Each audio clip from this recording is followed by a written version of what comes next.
Super commando ध्रुव, आदमखोरों का स्वर्ग। दोस्तों, आपने पिछले भाग में पढ़ा कि एक वैज्ञानिक एक आविष्कार करता है, पर उस आविष्कार को बिना किसी को बताए आत्महत्या कर लेता है।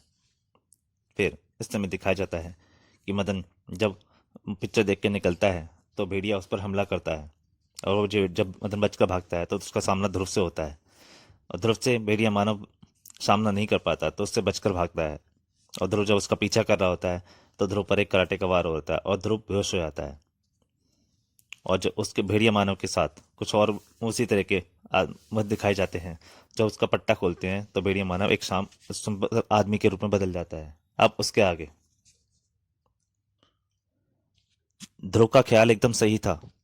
गवाह था लक्षद्वीप का एक छोटा सा द्वीप, जहां पर नरसिंह की जय, सेवकों, जानू खान की गलती का मुआवजा उसे मिल चुका है। अभी वह वक्त नहीं आया कि दुनिया को हमारे अस्तित्व का पता चले। अभी हमको ताकत इकट्ठी करनी है, हथियार इकट्ठे करने हैं, ताकि हम इस द्वीप से पहले इस द्वीप पर, महाद्वीप पर और फिर दुनिया पर राज कर सकें। और इस नेक काम में जो भी हमारी राह में आएगा उसे चकनाचूर कर दिया जाएगा। लेकिन ध्रुव ने अपना अपमान आरंभ कर दिया था। यहीं पर मेरी मोटरसाइकिल गिरी थी और ये रहे पंजों के निशान। यानी मैंने कोई सपना नहीं देखा। लेकिन यह क्या, शेर के पंजों के निशान और भेड़िए के निशान गायब। दो जोड़ी निशान और भी हैं तो क्या तो क्या भेड़िया शेर बन गया था? ओह, मैं भी कैसी पागलों जैसी बातें सोच रहा हूँ। परंतु कुछ भी हो, एक बात तो साफ है कि ये दोनों जोड़ी निशान समुद्र की तरफ जा रहे हैं। ध्रुव तट पर पहुंचा और सबसे पहले जिस चीज पर उसकी नजर पड़ी वह थी समुद्र के खारे पानी में डूबती उतरती एक लाश। ध्रुव तुरंत लाश को बाहर खींच लाया, परंतु एक और आश्चर्य उसका इंतजार कर रहा था। अरे, इसके बदन पर वही पोशाक है जो कल भेड़िया मानव के शरीर पर थी। यानी नहीं नहीं, ऐसा नहीं, ऐसा हो सकता है। उसने लाश को पलटा और उसकी शंकाएं और बढ़ गईं।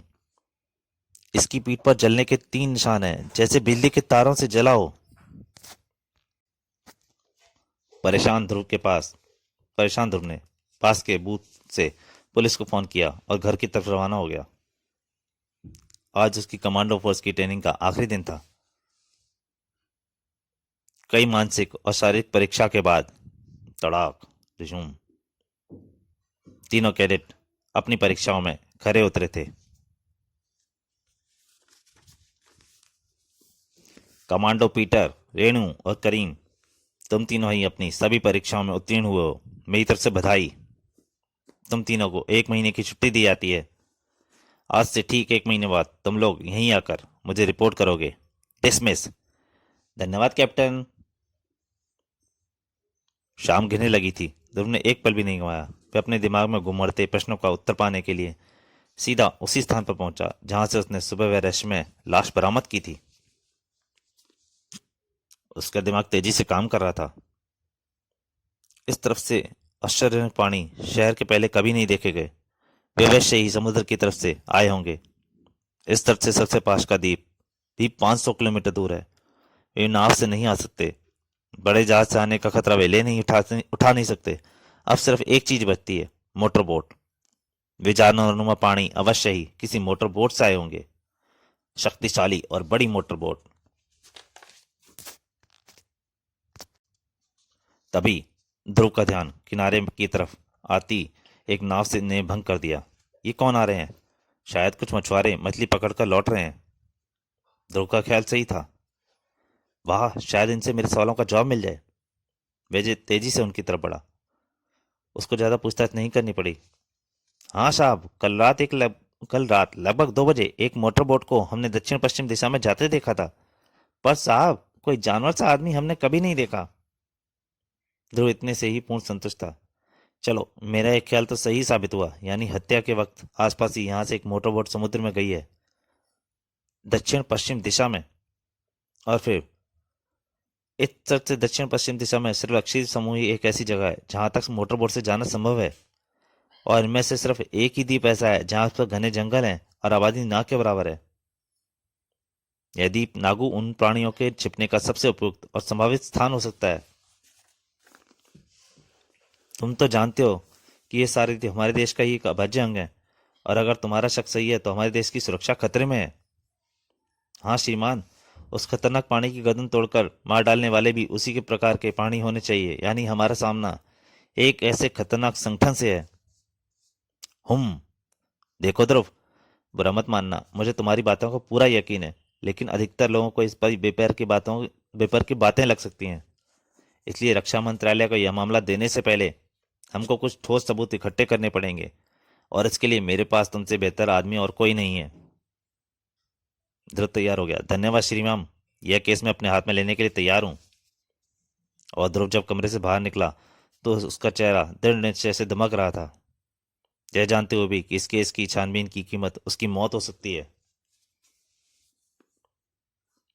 और फिर अगले दिन लक्षद्वीप में हेलीकॉप्टर इस घने जंगल पर उड़ाना ईंधन की बर्बादी है ध्रुव। नागो द्वीप के जंगलों से में इंसान तो क्या जानवर भी रहने से घबराते हैं। तो फिर हमारी मंजिल शर्तिया यहीं पर होगी मिस्टर भंडारी। ध्रुव गलत नहीं था, उसकी मंजिल यहीं पर थी। किसी ने उसे देखा और दौड़ लिया गई। नर्सिंग नर्सिंग स्वामी, जंगल पर एक हेलीकॉप्टर उड़ रहा है। क्या? वह जरूर हमारी टो लेने आया होगा। यह सब जानू खां की गलती का परिणाम है। खैर तुम जाओ, मैं देख लूंगा। और शाम को जब ध्रुव जंगलों का हवाई सर्वेक्षण करके लौटा तो एक नई मुसीबत इंतजार करते पाया। आपको एसपी साहब ने तुरंत हेडक्वार्टर बुलाया। पुलिस हेडक्वार्टर, यह केंद्र शासित प्रदेश है बच्चे। मुझे जब तक केंद्र सरकार का सीधा आदेश नहीं मिलेगा मैं किसी छानबीन की अनुमति नहीं दूंगा, समझे? हमारा विभाग वैसे ही काफी ज्यादा व्यस्त रहता है। परी कथाओं की छानबीन के लिए हमारे पास वक्त नहीं है। Now get out. निराश ध्रुव बाहर निकला। यानी अब मुझको एसपी साहब को संतुष्ट करने के लिए ठोस सबूत जुटाने होंगे, और ये काम मुझको अकेले ही करना है, एकदम अकेले। अरे ध्रुव यहाँ पर? कोई ध्रुव को पहचान गया था। टैक्सी, मोटरसाइकिल का पीछा करो। लगभग 15 मिनट बाद तो यहाँ पर रुका है ध्रुव। ध्रुव सपने में भी नहीं सोच सकता था कि लक्षद्वीप में कोई उसे पहचानता है।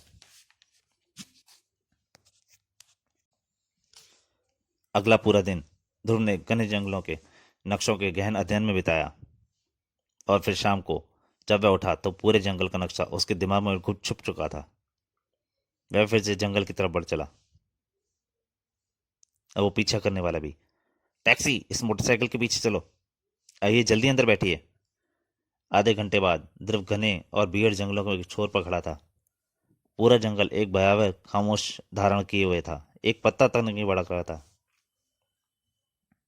लेकिन ध्रुव ऐसे ही भयानक जंगलों के खतरों के बीच पलकर बड़ा हुआ था, और खतरों से भिड़ना उसका शौक था।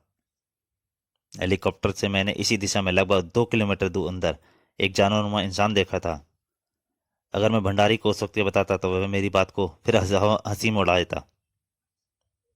ध्रुव अपने ही ख्यालों में उलझा जाता, और उसका पीछा जारी था। तभी जमीन पर गिरे सूखे पत्ते खड़खड़ा रहे हैं। कोई झुंड इधर ही आ रहा है। किसी एक जानवर के चलने से हल्के पत्ते नहीं खड़क सकते। बेहतर होगा अगर मैं उनके रास्ते से हट जाऊं। पत्तों के खड़खड़ाने की आवाज क्रमश पास आती गई, और ध्रुव ने अपने पीछे नजर न रखने की घातक गलती कर दी। उसका बदन एक विशाल कुंडली में कस गया। उसके सीने की हड्डियां चरमाने लगी, सांस रुकने लगी। ध्रुव ने नजर उठाई। हिस हिस, ही हिस, और उसका खून सर्द हो गया। लेकिन उसने होश नहीं गया। अगर इसका जहर मेरे बदन में प्रवेश कर गया तो संसार की कोई भी दवा मुझे नहीं बचा पाएगी। तो दोस्तों, आदमखोरों के सर का दूसरा भाग यहीं समाप्त होता है। इसके तीसरे और अंतिम भाग के लिए जल्दी ही हाजिर होऊंगा। तब तक के लिए नमस्कार।